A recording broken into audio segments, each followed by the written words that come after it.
Yes, this is my best recipe, tortang talong. Aha. Gayahin nyo to sa bahay guys, masarap tong pagkaluto nito. Ayan, nilagay na sa mainit na mantika. And then this is my pre-dish product. Ready to eat na ito guys.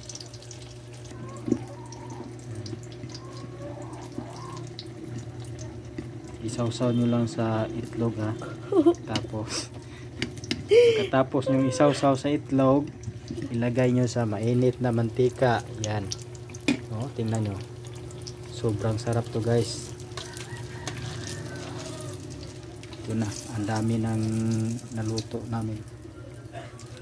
Okay.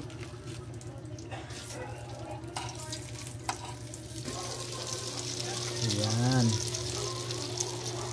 Okay. Gutom na ako. Kakain muna ako. Kukuha ako ng isa. Ito, kainin ko ay